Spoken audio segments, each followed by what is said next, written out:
Casey Mize, is he the number 2 pitcher on this team? Are you ready to call him pitcher number 2 in this rotation ahead of Flaherty, ahead of Olsen this weekend on Saturday? Kyle, you and I were watching it right here at Dow Diamond during the Loons game, and he got through 6 innings, and we kind of just expected, they're going to take him out of the game here. Well, the 7th inning starts, he rolls out there, finishes the 7th inning, goes over 100 pitches. I think that was by far the best outing of his career. Maybe not his career, but certainly this season. And I mean, if it's the best start of this season, it probably was the best start of his career. The strikeouts weren't super high. The swing and miss wasn't super high, but just got in and out of every inning, was pretty efficient. Anytime you have a pitcher, go scoreless through 7 innings, you'll take that. And Casey Mize has now, I think, established himself as the second best pitcher on this team, jumping the likes of Flaherty and Olsen. What do you think? Yeah, I mean, it was classic Casey Mize this weekend, right? A ton of ground balls, that sinker just attacking hitters inside, low part of the zone. Yeah, the swing and miss stuff obviously isn't like where it's been at some point this year, but that's kind of not what you expect from Mize, right? He's always been this big-time ground ball pitcher. You're taking advantage of a Cleveland offense that just is clearly in shambles right now, and it was perfect. It's exactly what Mize needed. You talk about the magic that this Tigers team had. Well, what they didn't have in 2024 was Casey Mize. He wasn't even on the playoff roster. And they also didn't have a number 2 established starter because of all of the bullpen magic that was happening. Yeah, the pitching by chaos. So if Mize really has, made himself this clear number 2 guy, it makes you way more confident about, you talk about the taking the first 2 games in a series thing. That's been something that's very important to you. The Tigers win when Casey Mize pitches, right? He's only pitched 15 games, 9 wins. It's a pretty good percentage right there. It's like the Scooble stuff. They win the games that those guys start. So it makes you feel really good going into any playoff series with those 2 guys, 1 and 2. 989-837-6125. Let's see what some of our listeners have to say. Jake says, yes, he's the number 2, but it still feels like we could use another arm. Flaherty has been struggling. This is kind of where this is always going to fall back to, isn't it? There's always going to be this awkward, Casey Mize is great, but you're not getting what you want from Jack Flaherty right now. And that's okay. But when you consider the money he's making, I totally understand that point of view. You'd like it's that okay spot though to be when improved. Mize is pitching well. You're right. It's fine when Mize is pitching well, but I'm not going to look at Casey Mize pitching well and being like, well, they don't need to add another starter. Like, I'm always going to be down to improve the roster where I feel necessary, and where I feel necessary right now is I'm still not opposed to adding another arm. Let's count these next couple Jack Flaherty starts before July 31st and see what happens. Another one from David. Man, if Jack could figure it out, the Tigers could be something dangerous. We've got Harry saying trade Clark, Sweeney, Perez. Oh, wow. And 2 other minor league players for Skeens from Pittsburgh. That's the kind of text I can appreciate, right? Right. Is this your burner account texting in? No, I wish I could say it was. But no. That Clark, Sweeney, Perez, I don't know if I'd want to give up Perez right now. I mean, let's if Skeens is on the table, yes, I'm willing to give up Perez. But Perez has been one of the most electric players on both sides of the field since he has come back from the back spasms injury that kept him out for the first 2 months of the season. He's hitting on both sides of the plate. He's hitting for much more power than he was last season. It feels like any time a ball gets down in right field and someone's trying to turn it into a double, I not only think it's possible, but expect him to gun him down at second, or if someone's trying to, get from first to home or second to home, and a ball gets in the hands of Wenzel Perez, I almost expect him to get gunned down by this guy, the same way I expect when someone's trying to steal a base, that either Jake Rogers or Dylan Dingler is going to beam them out. Wenzel Perez has been electric for the Tigers this season. Yeah, there's an argument that he's their 3rd best position player at the moment. Behind just Riley currently. and Torque? And Glaber. What about McKinstry? Where does he feel? That's what I'm saying. Like, the fact that this is an argument is ultimately a good thing, but just Perez's ability offensively and defensively to make an impact, being the switchy, for sure has just been, you don't move that guy. McKinstry after yesterday, and again, it was, he didn't play, Torque gets hit by pitch, pinch hits, steals second, and eventually finds his way home after a pass ball gets between Bo Naylor's legs. And then he ends up playing first base in extra innings for the first time this season. So now he's played center, right, left, short, second, third. He just plays everywhere. And Benetti laid out this great point after the top of the ninth where he was basically like, there's really no reason McKinstry shouldn't be in the All-Star game. Look at this guy's WAR. It's basically the same as Gleyber Torres. It's top 30 across baseball right now. I understand that he doesn't pop off the page in terms of the raw numbers, and he doesn't play one true position, but any manager across baseball would be so happy to have a Zach McKinstry on their team to where you could just throw him in anywhere, put him in any circumstance, the ultimate utility guy. I think there is for all MLB, which they just started doing within the past 2 seasons, which makes it mostly meaningless because there's no history to it, but there is a utility spot for that. Don't be surprised if Zach McKinstry grabs that spot this year and is technically first team or second team all MLB this season. I'm not going to be surprised at that at all. But as for the way that Cleveland lost yesterday, wasn't it somewhat reminiscent of the way Chicago lost on Thanksgiving to the Lions? It's like this team just can't stay out of their own way right now. They are just they're falling their own apart. Broadcaster, Tom Hamilton, who does a really good job after the Sweeney home run, immediately just goes, man, if you thought Cleveland was dead before this game, they just hit all-time new low. And it brings me so much joy. It's so because I hate awesome. this team so much. I hate them so much because even when they're getting swept, Ramirez is impossible to deal with. You saw him get intentionally walked. Just kills the Tigers. Steven Kwan has been a Tigers killer for a couple of years now.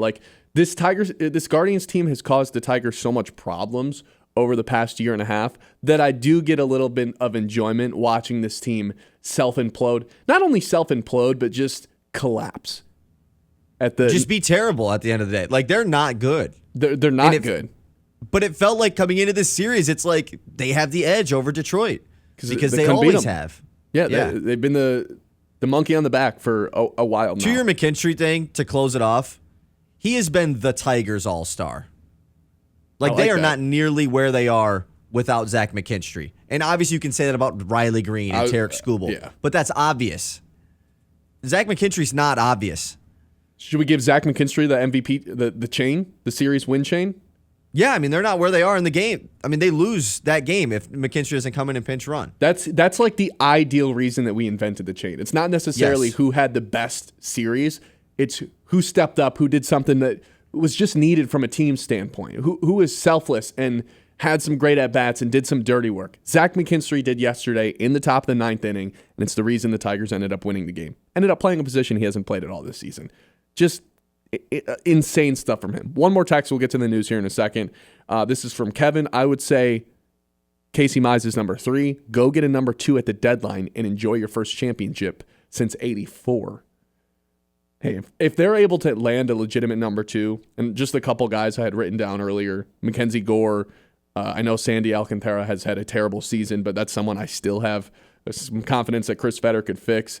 A Freddie Peralta, if they could go land one of those type of guys, and then you have 2 guys like Mize and fill in the blank trade candidate competing for who's that number 2, and it's up in the air, that is where the Tigers get themselves into a situation to where they're a pretty scary team to play for anyone across the American League. 989-837-6125. We'll circle back to that momentarily. Let's hit the news in the meantime.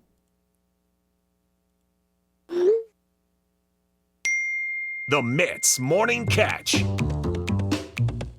All right, Ben, let's hop into the news. First off, obviously, Tigers, no day off today, starting a new series with the Tampa Bay Rays back at home. Right now, the starter's undecided. It looked like it was going to be maybe a bullpen day with Dietrich Enns or Kiter Montero getting called up. Then Jack Flaherty was announced as a starter. Right now, it's back to undecided. And there's really no updates from any of the beat guys on Twitter right now. So we'll see what happens. It sounds like Montero was going to return either today or tomorrow to start or be the bulk innings guy. But right now, we don't know if it's going to be today or tomorrow. Yeah, TBD on MLB.com. It still says Flaherty on ESPN. Maybe the most important one. The books say TBD. So, yeah, TBD for now. 6:40 start. in Comerica Park. Final homestand before the All-Star break as well with this and the Mariners. So Yep. we got some MLB news in Washington, a team that just got the advantage of the Tigers last week. They have fired GM Mike Rizzo and manager Dave Martinez. They got swept by Boston this weekend. More notably, this team is picking number 1 in Sunday's MLB draft, so kind of getting that new regime in before the draft starts. They didn't want to do what was the NBA team? Oh, the Toronto. They didn't want to do the Toronto route. Fire their GM the day after the draft. No, that's fine. Washington. We were talking about this a little bit off air over the weekend. Washington has some good players that might get moved here at the deadline. Yeah, they have good, fun players. Like Gore, like Mackenzie Gore would be Gore's totally someone I would trade for, even though he's got they're 2 years just left also of not ARB. trading him though. I don't know. He's got 2 more that's years just part left of of their ARB. core. Yeah, James Wood going to be in the home run derby. He's a fun player as well. Yeah. Yeah. I don't know. Did they name a interim manager? I have not seen anything yet on the interim. Okay. Stay put for that. Yesterday, soccer. I know Ben, big soccer guy. United States, they lose to Mexico in the Gold Cup final, 2-1. Where Can't was be this? doing that. Where was? We can't be losing that. What do you mean by that? Because we're the United States. It's July 4th weekend. For real? But when has there ever been expectation for the United States to like be a dominant Yeah, I soccer don't know. team? Ever, never, right? Right. Yeah. Maybe on the women's side of things. I don't know. We did get the rest of the All-Stars announced as far as reserves go. And Clayton Kershaw has been picked to be the honorary All-Star. First time since, obviously, we saw Miguel Cabrera and Albert Pujols in 2022 be the honorary All-Star. So Kershaw gets the nod. I was thinking about this when I saw that they were doing this for Kershaw. Is there anyone in the American League that would qualify for No. this? You don't think that so? would qualify? Like a legend basically getting in. I thought Chapman, but he's actually like someone who could just be in anyway with the year he's having. Right. Best whip and best ERA of his career so far this season.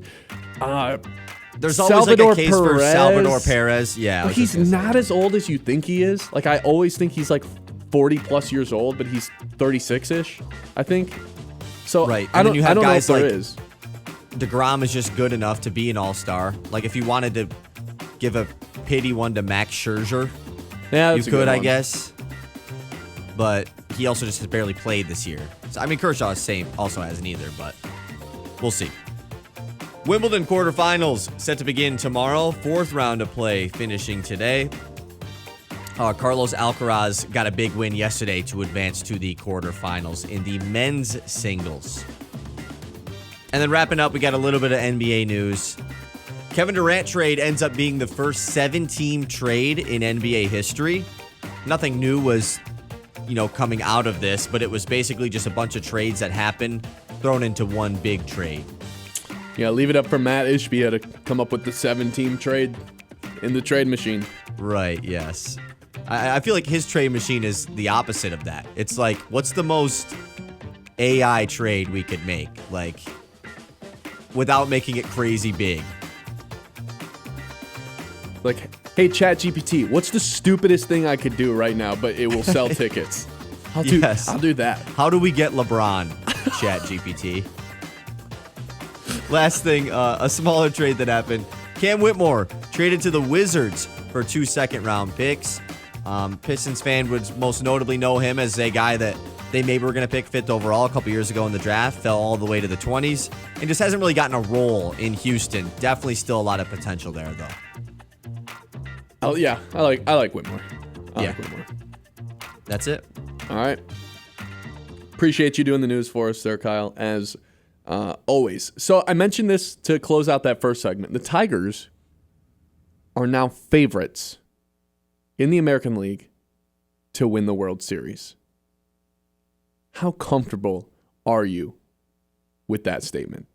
Because it's factual at this point. Vegas doesn't lie. Vegas doesn't lose. And right now, Vegas says the Tigers are the best team in the American League. That's next here on